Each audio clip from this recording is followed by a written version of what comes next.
this is a bit of new territory for us, this, as it's a version of the weekly. Well, I've decided it's a version of the weekly because I can do that sort of thing, you see. And it's Les and Pete still with me. And obviously, we're just after post-match from that draw at Palace. But we also felt it would be appropriate to talk about the statement that was made in the last couple of days by our beloved chairman, Bill Kenwright, who decided, or somebody decided, it was okay to put out the statement that he did, talking about his health, referring to his health, which I don't know if many people think that was necessary or not, or we needed to know that or not, or indeed if it was a part of why things are going the way they are at the football club within there as chairman still. But the main part of it, aside from that, and from my own personal point of view, is it felt completely unnecessary, particularly in the time that we're in right now. The whole thing that we've just been speaking about post-match to a draw that's put us in the bottom three of the Premier League. I'm not necessarily sure we need to be given a statement from the chairman, who I think most fans have been irate over for quite some time. My opinion, it makes everybody feel a little bit more angry and a little bit more, I don't know what the word is to say, in regards to what we feel towards our football club at the moment and why we are the way we are and where we are right now. I think Les touched on it a lot there in the post-match, and Pete. So I'll open the door first with you, Pete, on the statement that was released and what he said, the manner in which he said it, referring to fans and protests and things like that. The thing that I felt initially was there were a lot of sour grapes thrown in there. There were a lot of comments that were him saying to us, well, yeah, look at the decent stuff I've done, look at the legacy I've done. A lot of people, including myself as well, said that this looked like well, when he says that thing at the end where it'll become yours, and that's not verbatim, it'll become yours type of thing. It'll happen, what you want will happen at some day type of thing. Quite ambiguous. I think many people have referred to it as different things, but to me it was like, well, you're going to get what you wish for, but I don't think it's going to be anything better than what I've given you so far. What did you make of it all? I think, first of all, to talk about the way he ended it with that sort of, one day you'll get what you want. I don't think that was him hinting that he'll be gone soon. I think that was him just saying, obviously, as time goes by, eventually he won't be here anymore. Take it out what you will, but I certainly don't think in whatever capacity you mean. Yeah, you see, there was no sense from me that him leaving was in any way imminent as far as he's concerned. I think when you look at the entire thing, obviously he's replying to the Altogether Now open letter, which did actually refer to the fact that his health might be failing. Obviously, people will have different opinions on the wording of that statement, but I think, to be fair, it is a valid point to be made, isn't it? The fella's a human being. That's the point. Sorry to interrupt people. That's the point I was making yesterday about what he said in that context of what he said there regarding his own health.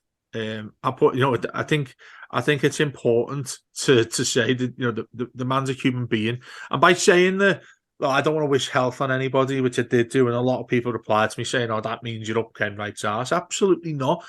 That doesn't go hand in hand. Me saying that I don't want a person to be unhealthy, but I don't want him at Everton or anything to do with Everton. I think it's a pretty valid way to discuss the football club and to discuss that you don't want anybody to be ill, if you get what I mean. Yeah, I'd certainly wouldn't want to wish ill health on anyone. Exactly. But I would say that it's a valid point to be made that if you've got someone who is incapacitated in any way, shape or form, who isn't able to fulfill their duties to the best of their abilities or to the best ability of anyone who could possibly have that role, I do think that it's a valid point to be made that a 77-year-old man who may have health issues, maybe might not be, probably isn't the best best shape to be able to take the football club forward. And when you look at for example, the accounts that have just come out, when you look at the state of the squad, the state of the football club, he kept referring back to, the stadium. Yeah, we all know about the stadium, but you've got experts. And getting us a billionaire. Yeah, that's it. And well, you got us a billionaire. So what? You got us a billionaire. You got us the only billionaire who'd be happy to let you keep your train set. That was the problem. He got it. He got it. Sorry, just quickly. He got us a billionaire accountant who's shit with money.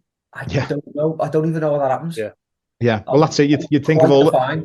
of all the things that we might be able to get right, you'd think the accounts would be spot on, wouldn't you? Considering a billionaire accountant's the owner, and then we've got Grant Ingles as well on the board, on our very small board. Don't give Grant Ingles shit. Oh no, I'm not. Do you know what? The thing about it as well? When you look at the statement again, it came across to me as the words of a dictator who is refusing to relieve any kind of power. It came across to me as if someone was such an ego that they're unwilling to even acknowledge the slightest bit of semblance of responsibility for the mistakes that have happened. And I think when Evertonians talk about culpability and talk about the fact that this club is failing in what it should be doing, I think that points toward the top. I think if Bill Kenwright showed even an ounce of humility, even an ounce of being able to hold his hands up and say that mistakes have been made, I think that, I wouldn't say it'd stop the protest, but I think certainly people would at least feel a bit vindicated in the fact that the people's gripes have been at least heard. I think when people just go on the defensive and completely dismiss people's opinions, also the fact that it was kind of the wording of it seems to suggest that it was a small minority of Evertonians who seem to have these issues with him. I'd probably say, I don't speak on behalf of every Evertonian, but I'd say that number certainly isn't a small number of Evertonians. I'd say, it's in the thousands of Evertonians who are unhappy with, and rightly so, with how the club is being run. I think it was a very patronising statement. I think it was a very sort of antagonistic statement, even signing off Chairman Bill, referring to himself as your chairman. He's not my chairman at the end of the day. No. Even the way he sort of said about Frank Lampard, and if you ask Frank Lampard what his opinion was, would he have come to the people who supported him the most after the Crystal Palace game? For him to again repeat this line that he is the biggest supporter of anything is an absolute disgrace. If he wants to see the biggest supporters of Frank Lampard, where it was all those away fans in the away end at Leicester, it was all the home fans, who spilled onto the pitch against Crystal Palace. Frank Lampard went up to the director's box, let's be honest, to get a better view of the fans, and we were the real ones who kept us up last season. The board and the way the club was being run was the reason that we were in that position last season, and it's the same board of directors who are the reason we're in the problem, in the trouble that we are this season. To have zero accountability, to have zero, even a semblance of regret from someone who supposedly is an Evertonian, I find it absolutely disgusting. I think his words are hollow. I just think it kind of justifies what everyone has been saying, or not everyone, but what the protests, the protests have been all about. I think that anyone from the outside looking in certainly wouldn't be thinking that the Everton board was revered. I think that everyone from the outside looking in will be thinking that the Everton board is a joke. Yeah, I think you've really you've set the stall out really appropriately there, mate. Very well put. The other thing I was thinking about there, Les, when Pete was saying that, do you ever see, and obviously I don't see it from statements that he makes and when he said stuff in the past and whatnot, do you ever see or feel that man has any remorse the way the football club's become the way it is? Because what you see from many people saying is everything just stinks of an ego every time you hear him speak. And I guess that's why, not to make an excuse for people who are happy to see somebody pass away or somebody to be really unhealthy or that, but I get the point where people are saying, well, we're entitled to see that as somewhat of an excuse, somewhat of something that we should all look at him with in a relatively different light because of how poorly he's done this club, what he's done for this football club. No, I think he's a fantasist. He's a Walter Mitty character. He's in his own world. he has done the very best he can for Everton. I've no doubt about that. I don't think he's ever done anything maliciously. I don't think he's ever done anything with anything but the best intentions. But he's just a bit crazy. I think he is just a complete fantasist, and he struggles with the fact that the things he does aren't the best for the club. Now, I think at times he's got himself in a little bit too deep with things that he can't deal with. I don't think he's the sort of presence you need at the head of a club, at the head of a multinational organisation. Let's say, certainly not this day and age. No, exactly. Let's bring this down to a business. Okay, so it's sorry, I sound like Sam the Bald Eagle in the Muppets Christmas Carol. It's business. But yeah, let's bring it down to a football club being a business, because essentially that's what you need. You need a CEO who is really good at running a business. It's not like the old days where it's your local butcher who's made a couple of £100,000 and he's running a local football club. I think that's the world that Bill Kenwright lives in. I think his world is the gentleman's agreement, the fact that it's just a jolly good game. I think that's where he is. But I genuinely think that's how he thinks about things. And I don't think he ever sees that he's doing anything wrong, which in the scheme of all this, it's quite tragic that it's come to that we've got this fella in charge of the club. And for people who say, oh, he's just like a symbolic thing, he has got a massive hand in the running of this club, which was perfectly highlighted in the fact that fucking letter even made it into any sort of publication. Because if he had no clout in the club with the media, that letter would not have seen the light of day, because it is a fucking PR disaster. It's worse than the headlock that it doesn't mention. It's off the scale, unbelievably bad PR. And it's like the fact that he thinks that can go out and that's good. Did he even write that? Did someone else write that for him? Was that him? Who knows? In a normal business, what happens is someone on the press or the content department will draft up a PR statement. They'll send it to the person whose name it's going to go out against. They'll give it the nod, or their PR will give it the nod, or their PA will give it the nod, whatever, and then it will go out. Where the fuck did this statement come from? Did he actually write it? Did someone else write it? And he gave it the nod. Where did it come from? That's the massive question for me in this. What is going on with a Premier League football club, multinational organisation, let's say, that slips through the net or just goes out with anyone else giving it the nod? It's dead weird. I've no doubt that Bill Kenwright is a man from a bygone era of football chairmanship, and I think he still lives in that world. As Pete said, he's a 77-year-old fella. I'm not being patronising, but it's pretty old to still be in that sort of game. You know what I mean? When you look at how cutthroat and how much money is involved in the Premier League, he's a very old man to be involved at that level. So how on earth has this made out? How on earth has this got out there? I don't get it. Pete, were you going to say something there? Yeah, one thing I was going to just touch on as well, so a good point that you made about what wasn't mentioned in the letter, and that is supposedly the CEO getting put in a headlock. Bill Kenwright kind of says in his letter as well, he mentions Denise Barrett-Baxendale and how shocked and appalled he is that Denise and that Sharpie and Grant Ingles will be on a banner. I think, to be honest, once that came out or was leaked to the press before the Southampton game, and that story did the rounds, and Evertonians were painted in that light on Match of the Day, and then by the Tuesday, basically, there was no comment. The only thing the club has said since on it is that they wouldn't comment any further. They wouldn't confirm or deny officially, in an official capacity, that anything like that had happened. They hung us out to dry. The club attacked their own fans.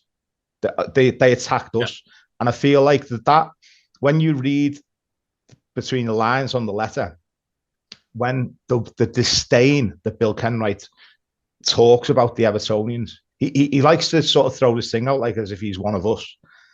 He likes to throw this sort of thing, but you can see from the words and that he uses, the phraseology in what he's written. He has a disdain for Evertonians. He looks down upon Evertonians. He doesn't believe, as much as he can say, I believe, oh yeah, everyone's got the right to protest. He doesn't, because he's talking about things. He says in one breath that he thinks it's okay to protest, but then in the other breath, he's basically dismissing what people's concerns and saying that we don't have any kind of point or any kind of reason for it. I feel that once that story had come out about Denise Barrett-Baxendale, I think everyone was shocked and appalled that could have potentially happened. Don't think Evertonians believed it, because it had been 2 weeks since apparently it was supposed to have happened. No one had dared a sniff of it. I think we had our doubts, but that doesn't, the press maybe didn't have that scrutiny that we have. The press took it on face value that if someone from the club has leaked that, they would jump on it and they would release it. And before we know it, Evertonians are being slated around the world. The football club let us out to try. But again, the other thing as well is that they have made it impossible for Denise Barrett-Baxendale to be accepted again by Evertonians. Now that for me, if he had anything about him, Bill Kenwright, he should have come out and he should have spoken then, and he should have cleared the air. He should have tried his best to bridge any kind of, whether he'd be successful or not. He should have come out then, and they should have made a statement then to defend Evertonians. The fact that they didn't says it all to me. For him to then try and say that Denise Barrett-Baxendale's the best in the business and all this sort of thing, well, he also said that she runs the club basically. Throwing her under the bus. Hands of everything, wasn't it? Throwing her under the bus. If I was Denise Barrett-Baxendale, I would have stepped down months ago, because I feel like she would have been another one who's been hung out to dry. But again, it just stinks to me of this culture of just having people around you who just agree with you. And we were saying before, like, before we come up for the second thing, we had a good discussion about the game today. And we all had different opinions, and I think that's really important to have in any walk of life. You need to have different opinions. Not every different opinions and arguments. Everyone has opinions, and it's great to be able to discuss them in the blue room. Obviously, we have that place. But what is dangerous is if you've got a boardroom of people who all agree. Or you've got a boardroom full of people who are just happy to go along and just, go along with whatever's said and think everything's fine and dandy and everything's rosy.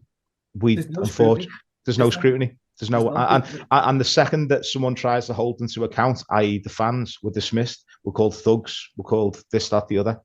This is the weird thing for me, right? It's the fact that so many, let's say, respected media outlets took that Headlock thing as face value, and there's been absolutely nothing since to suggest that it actually happened.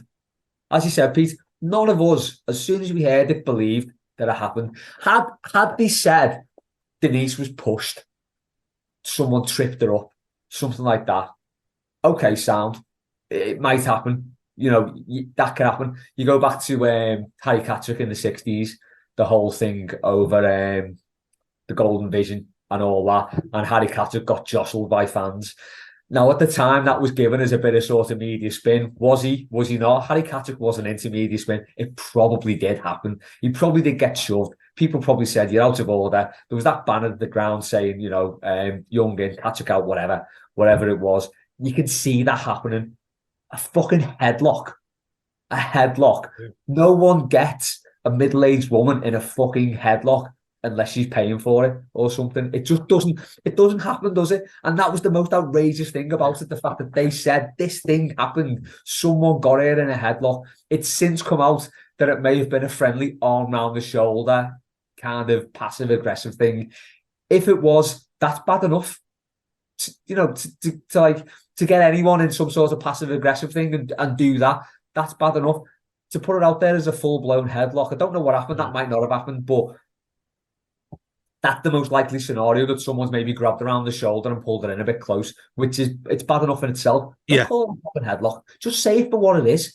And the fact that it's never been proved or disproved that it happened absolutely fucking stinks. And the fact that it's not mentioned in this open letter stinks even more, because it's like, do you know what I mean? That was your big line of attack on the fans. Desperation. That was your big reason for why you are not turning up. That's your big reason why you're doing this theatrical thing where there's 4 or 5 seats, or is it 3 or 4? Because I don't know what Grant Ingles looks like. He could be there. There's these seats left empty that no one's sitting in because we can't come to the game because we fear for our safety. It's like, it just gets a fuck. Seriously, it's not. It's ridiculous that it's come to this. Do you know what I mean? We've seen so much shit over the years. Bill Kenwright came in as this like knight in white satin armor to go to The Sopranos. Comes in like this to save us from Peter Johnson, and he has rode those coattails for 20 odd years now. Yeah, and we're no better off. We're really not. You know, Peter Johnson was a shit chairman. Let's make no bones about it. He had a struggling business in Park Ambers without getting into anything litigious here.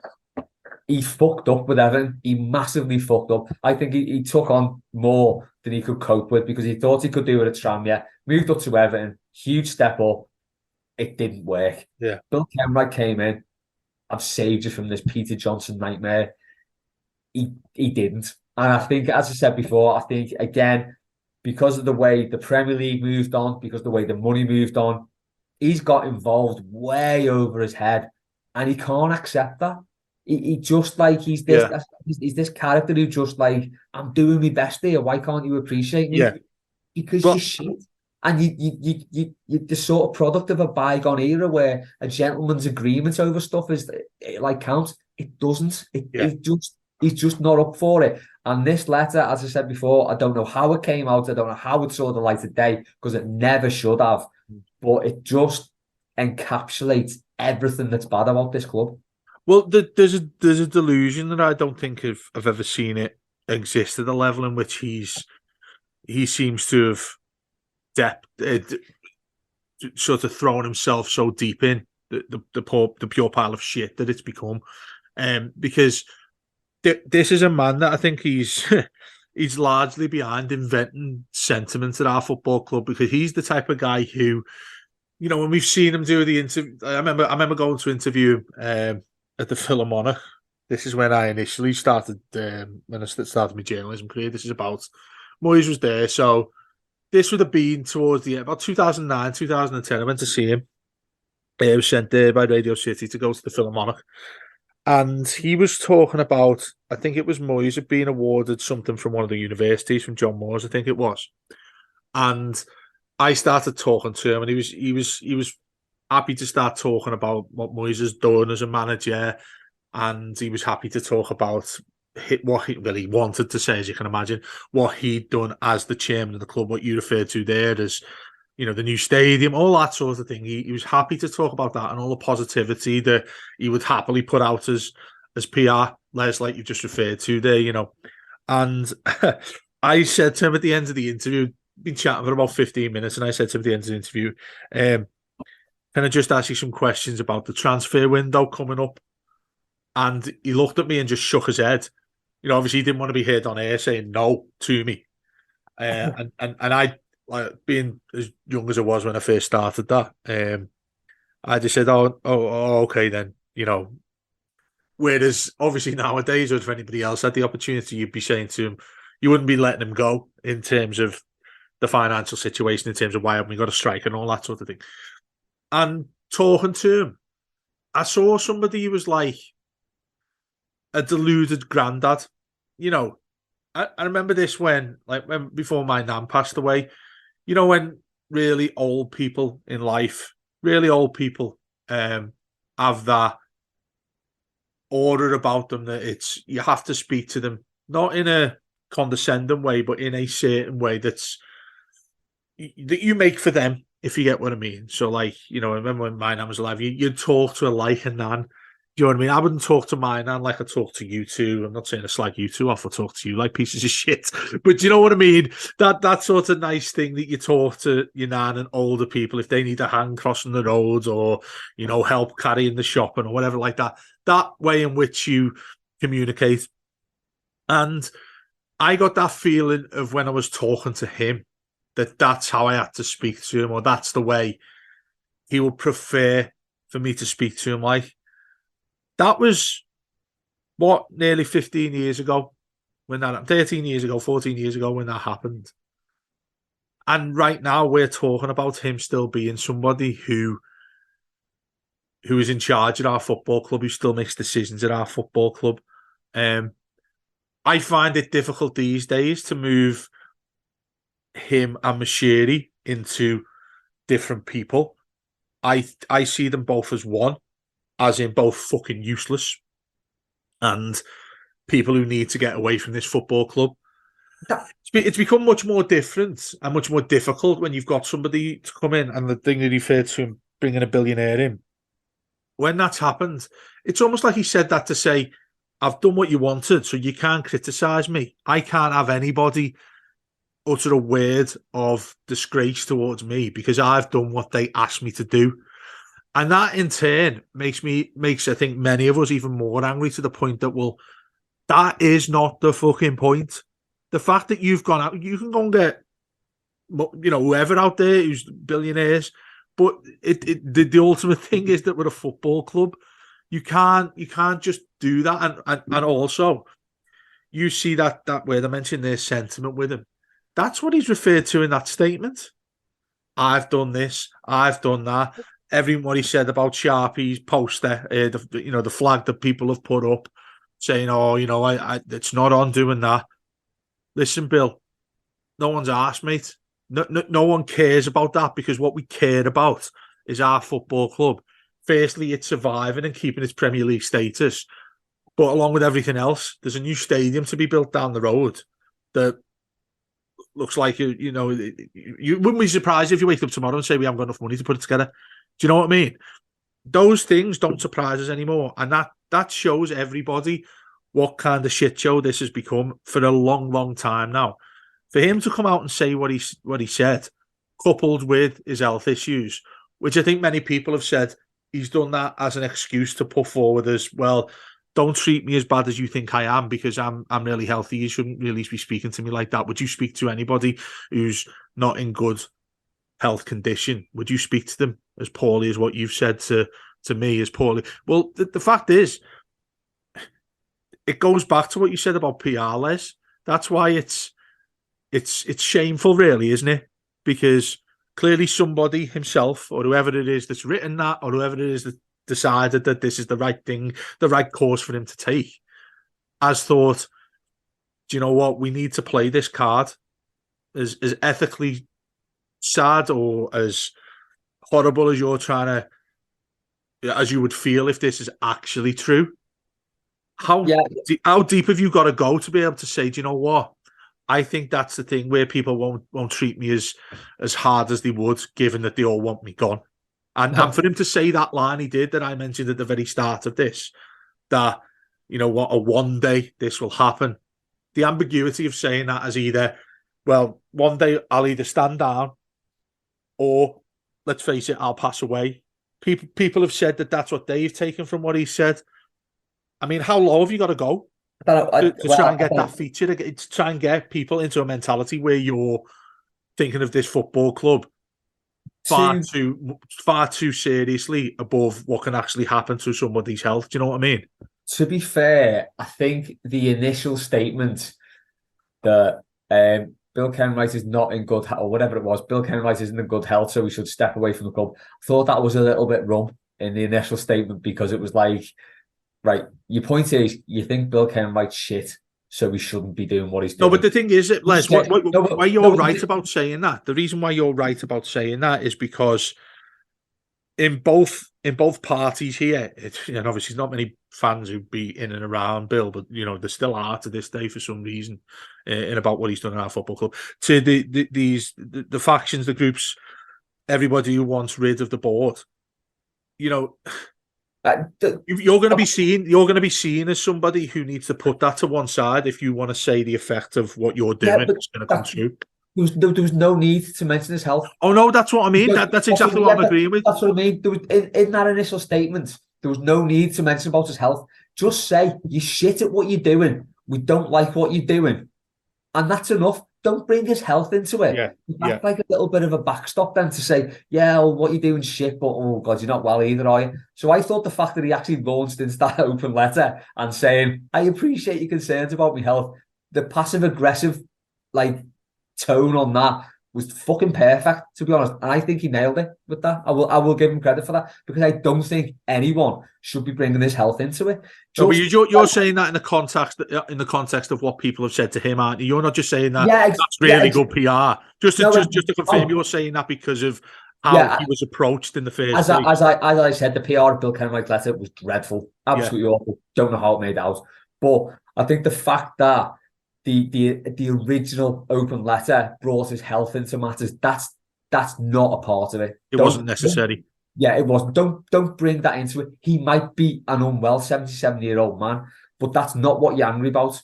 So don't patronize anyone with saying, oh, maybe you should get out of this because you're not well. Say, get out of this because you're not up to the job. You're not fit to do this job. And then in turn, he's then got that leverage, hasn't he, to come back at it with it. Exactly. So he's gone in, and honestly, it was the most beautiful bit of passive aggressive text I've ever seen. First of all, thanks for the free pass about my health. Yeah, it was just like it was a tap in for him. It was amazingly executed, by the way. Mopay would have missed that tap in. Bill Kenwright never.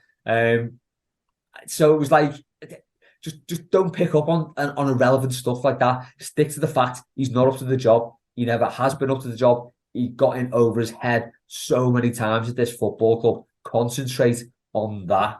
And I don't know. I don't know where we go from all this. It's really, it's the rift between the fans and the club. It's like it's not going to be mended ever. I think, as you said, Mashiri's like massive part in this. Don't place all your ire on Bill Kenwright, although he has been the problem for decades. Place it on Mashiri as well, because he's the fella who's come in. He's put a load of money into the club, but he spent it so badly, and that's why we're in the position we are now. To go back to the game today, that's why we've got 2 keepers on the bench, and the bench itself is pretty shit. The reason is because Bill Kenwright he's got this billionaire sound. The billionaire was fucking useless. So Bill Kenwright, that's not a thing to be proud of, that you found a billionaire. You found the shittest billionaire that was out there. So don't have that as a feather in your cap. Yeah. It's like the whole thing is just a proper shit show, and I don't see how any of it gets reconciled without everyone who's at the top of that club leaves. The thing that breaks my heart is Graham Sharp, because he's the club's second highest goal scorer. He's a genuine legend of the club, and he's been tarnished with all this. And that's what really, really does me head in. It's horrible to see. And it's fair enough that he gets stick, because he's stuck by the board, and he did that thing with the keep Everton in our city thing, where it was the 2-man and his dog. He's been a gobshite. He has. But he's the club's second highest goal scorer. So for his legacy to be ruined by this, it's genuinely heartbreaking. I hate it. But just going back to the point in hand and the letter and stuff, just keep to the point. If you're gonna slag off someone for not being good at the job, keep at the point that they're not good at your job. Don't bring the health into it, because Bill Kenwright has perfectly pinged that back at everyone. That question that you put forth at the end of what you were saying, fuck knows where we go next and what happens next. Just towards the finish of what we're talking about, Pete, where do you, obviously the impossible answer to probably the impossible question, isn't it? What's going on in our football club? But what's the purpose of what Bill Kenwright put out with that statement? What's he thinking? I think, let's face it, quite a warped mind that he's got with our football club and our fans. What do you see as the purpose of him saying what he did? Do you see it as he's looking for real sympathy, given what we referred to in terms of the health side of stuff? Is he looking for us all to miraculously stroll up there with a flag saying, "Come home, Bill. We want you back in the stadium when we're trying to stay up in the Premier League"? What's he thinking of, or what's his team, or whoever else it was that he's ticked off that statement coming out. What are they thinking is the purpose and goal at sending something like that? Because what we've spoke about for the last hour has been how infuriated we've been from what he said and the way he's been for many, many years with our club. That's not going to have any positive effect towards any of us, is it? No, absolutely not. And I think what it comes down to is the simple fact that he's an egotist, and I think he's in a world of his own. I think, for one, I don't think he's either willing to or unaware of the scale of the feeling of animosity towards him in terms of again, talking about the board in terms of his, he's got a lot of yes men around him. He's got people who probably tell him everything's great and rosy and everything's fine and dandy. He probably sees Evertonians standing up against him as an inconvenience rather than a real big problem.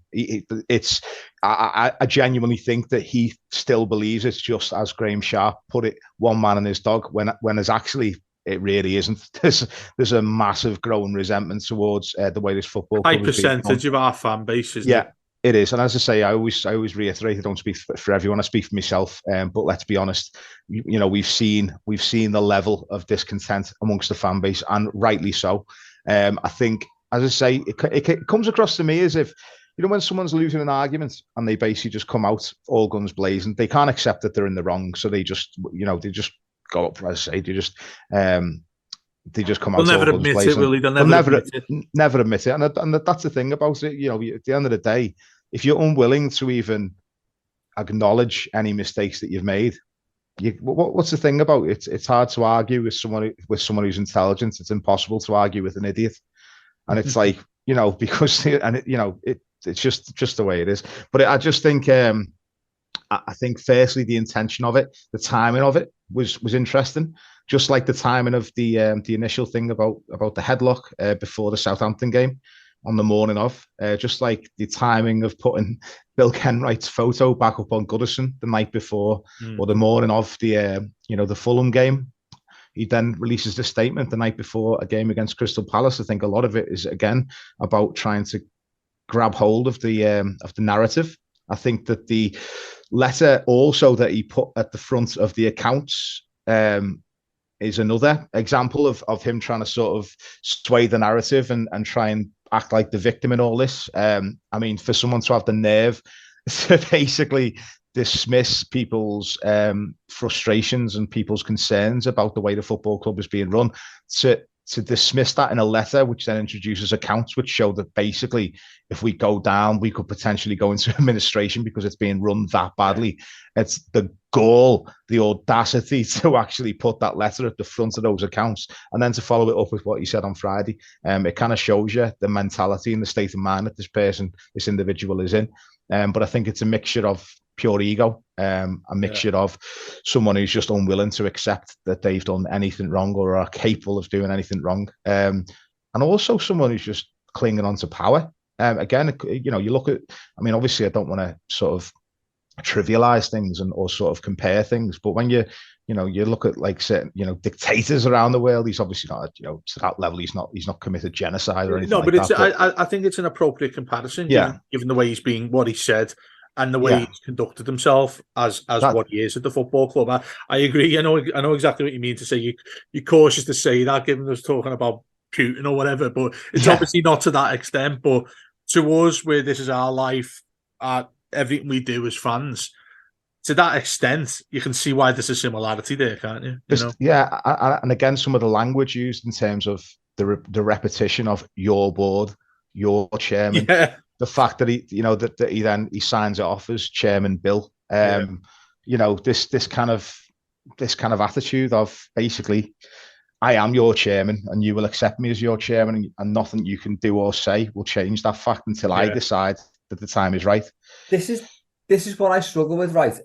Is it him like genuinely thinking, I own this club and like everything defers to me, or I don't get it. Is the language, is that his position where he's like, I am in charge of this club, you will all defer to me, I am like the ruler of this club? Or does he genuinely think that it's just like that's his position? Look, I'm the chairman of this club, this is what I do. Is it a more sort of deferential thing on his part. I don't get where he comes from. Yeah. So the chairman bill, it could either be seen as a massive sort of fuck you to everyone. I own this gaff. Or it could genuinely be him thinking, I'm doing my best here, so just get on board with me. I honestly don't know No, where he's coming from. I can't. I don't think it's the latter. I don't think it can be the latter. As deluded as I think that man is, him still thinking that he's the best. What we can do, he's the person that Everton can go as far as they possibly can. It has to be with him. Yeah, there is no way. There is no way. As much criticism, as much hatred towards that man, there is no way that he still thinks that. Despite the fact everyone would argue to me until their last breath and say to me, "No, Dave, you can see that's exactly what he's like as a person," because he still persists with all of this shit that he comes out with. But that's why I then refer to the others that are in and around him, like you mentioned at the start of this, talking about the PR type of thing around him, whoever's written it for him, people at the football club, the idiots that they've got in and around the board as well. And now more so, to add into that, Maya, is the fact that we've got an owner who came to the club, which he still thinks that he should be held to the highest regard ever because he brought a billionaire to us. The billionaire that came in is he could be his twin brother as far as I'm concerned, because he's been an absolute disgrace himself, just only at a level of right. And again, this is where fans of other clubs don't get what we're talking about here, and this is why it's quite just amongst our own bubble list when we talk about it in this regard. That Moshiri, when other people see him in and around this country, fans of other clubs, apart from ones who fans who look like deep into financial situations of other, people, our listeners might have listened to my chat with James Corbett, who was absolutely outstanding on what he referred to us about financially and the way the club is run. But everybody else who'd see it outside of the Everton bubble, outside of us as fans, would look at this and think, what have Everton got to moan about there when you've just got an owner in, 6-7 years ago, who's thrown in more than £500 million to sort your team out? Yeah, you're shit. But you've really got nothing to complain about because, you've just spent the money shit. Well, Diddums, that's what happens. Well, no, that's not the right thing. That's not the course that we're on when we moan about the fella. We moan about the fella because he's come out and chatted as much shit or in that sort of conduct the way Bill Kenwright has. That's why we're so angry towards him as well, or maybe not as much as Bill Kenwright, but it's not really a competition, is it? You've just got two fucking idiots who are at the top of our football club, and the reason why we've gone to shit most recently has been because the one who came in with billions has decided to think, do you know what, I'll have a go at signing some players because I think I'm better than that agent over there, or Eurabshian, he's my mate, but maybe I'll say to him, can we sign him as well, please? It just stinks all over the place. Right. Just at different levels between Kenwright and Moshiri. I'm going to play devil's advocate here, right? And sort of play to Kenwright's hubris and say, modern day football, you need a billionaire. Got you one. Modern day football, Goodison Park, we need more. Get you the Waterfront Stadium. I've got you one. In his head, as he's done. Sorry to interrupt. That's what I referred to when I said then. The fans of other clubs outside of us would say, how can you fucking be complaining when he's just gone and done something like that? Kenwright and all. That's what I mean. Yeah. In his head, that's where he could be. In the fact that, look, I found a billionaire. We're getting this Waterfront Stadium. Fingers crossed. And it's like, in his head, it could be, I've got you all this. This is what you wanted. It's a really, really weird dynamic, isn't it? Because it's like, okay, yeah, on paper you did, but this billionaire you found, he's, as you said, Dave, he's as fucking crazy as you are. As I said before, he's a billionaire accountant who is shit with money, clearly. Because and football. Because we are fucked as a club financially. How the hell can you have a billionaire accountant owning the club and fuck up on the financials? Surely that's the one place you should be sound. You should be on a sound financial footing if your owner is a billionaire accountant. We're not. So basically, Kenwright, that's on you. His comeback could be, I found you a billionaire. You found us a shit one. You found us the only shit one, bar the fella at Chelsea, who's another shit one. But anyway, there's another fella who doesn't use the word context, isn't it? Really, Bill would never use context in. We've got you a billionaire, yeah, but he's an absolute gobshite. Yeah, exactly. Like, I don't care. I don't want you to ask me. So please don't say that I've done anything bad. But that's the thing, though. That seems to be the whole thing as to where his head is at the minute. It's like football is, although he's living in this sort of past era of, fans owning the club, and you've got a chairman he was a lifelong fan and all that, whatever. He lives in that past era, but acknowledge that the fact that you do need a billionaire, being a multi-millionaire is not enough now. You need a billionaire. In his head, well, I fulfill that role of I'm the fan who owns the club, runs the club, got a billionaire owner in now. I've done my bit there. We're getting a new ground. Everything's sound. What's wrong? We've had good times. It's like I can see to a degree, if that's where his head's at, why he is like he is. But it's like, it's bizarre because it is so detached from the reality of everything. And that's where this letter seems to have come from, where he's batting down the hatches and he's just on full on defensive mode now. I've done what I've needed to do. I've done what everyone wants.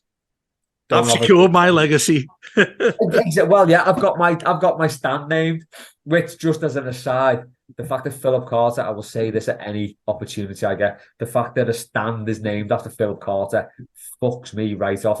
The fact that it's the stand that I sit in really pisses me off when you think what he did for this club after Heysel in the run to the Premier League. He was fucking useless.